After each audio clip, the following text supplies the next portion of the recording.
Assalamualaikum warahmatullahi wabarakatuh. Saya Nestrin Nusifa dari kelas 5B akan menjelaskan materi mengenai standar proses.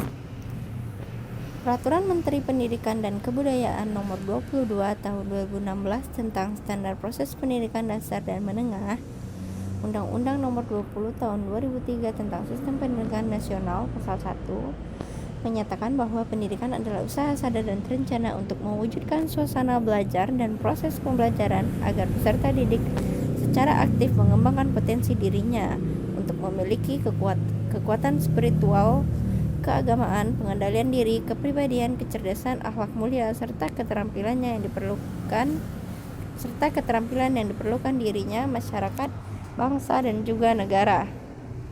Standar proses adalah kriteria mengenai pelaksanaan pembelajaran pada satuan pendidikan untuk mencapai standar kompetensi lulusan. Sesuai dengan isi standar kompetensi lulusan dan standar isi, maka prinsip pembelajaran yang digunakan yaitu 1. Peserta didik mencari tahu. 2. Guru merupakan sumber belajar. 3. Pendekatan tekstual menuju pendekatan ilmiah.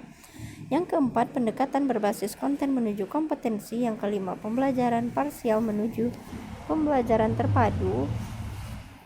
Yang keenam, pembelajaran yang menekankan jawaban tunggal menuju dengan jawaban yang kebenarannya multidimensi. Yang ketujuh, pembelajaran verbalisme menuju keterampilan aplikatif. Yang kedelapan, peningkatan keseimbangan antara keterampilan physical hard skills dan keterampilan mental soft skill. Yang kesembilan, mengutamakan pembudayaan dan pemberdayaan. Yang ke-10, menerapkan nilai teladan, membangun kemauan dan mengembangkan kreativitas. Yang ke-11, pembelajaran yang berlangsung di sekolah dan masyarakat. Ke-12, menerapkan prinsip siapa saja adalah guru maupun murid dan dimanapun adalah kelas. Yang ke-13, pemanfaatan teknologi informasi dan komunikasi untuk meningkatkan efisiensi dan efektivitas pembelajaran. Yang ke-14, pengakuan atas perbedaan individual dan latar belakang budaya peserta didik. Karakteristik pembelajaran. Karakteristik proses pembelajaran disesuaikan dengan karakteristik kompetensi. Pembelajaran tematik terpadu di SD, MI, SDLB paket A disesuaikan dengan tingkat perkembangan peserta didik.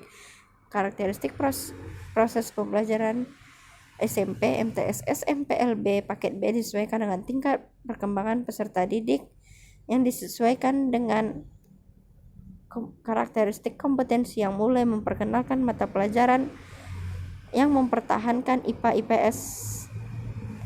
Yang ketiga, karakteristik pembelajaran di SMA, SMALB, SMK, MAK paket C kejuruan secara keseluruhan berbasis mata pelajaran meskipun pendekatan tematik masih dipertahankan. Perencanaan pembelajaran. Desain pembelajaran perencanaan dirancang dalam bentuk silabus dan RPP yang mengacu pada standar isi.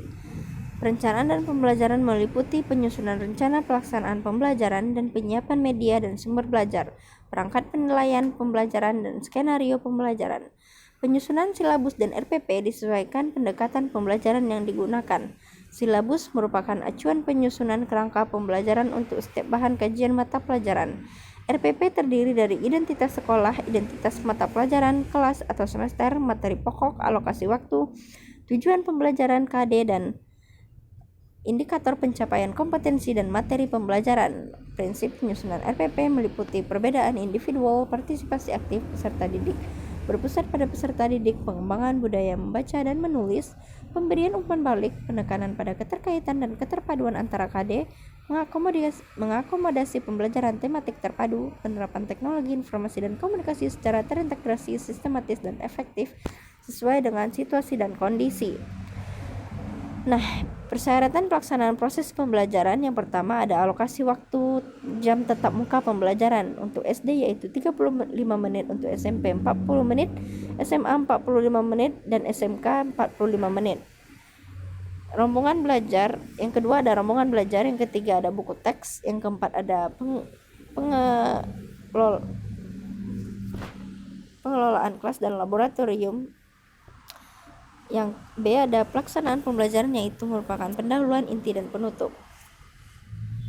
Nah, penilaian proses dan hasil pembelajaran. Penilaian proses pembelajaran menggunakan pendekatan penilaian otentik, yang menilai kesiapan peserta didik, proses dan hasil belajar secara utuh.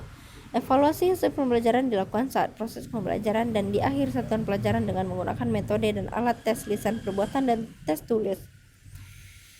Nah, yang pengawasan proses pembelajaran dilakukan melalui kegiatan pemantauan, supervisi, evaluasi, pelaporan, dan tindak lanjut secara berkala dan berkelanjutan. Pengawasan proses pembelajaran dilakukan oleh Kepala Satuan Pendidikan dan pengawas.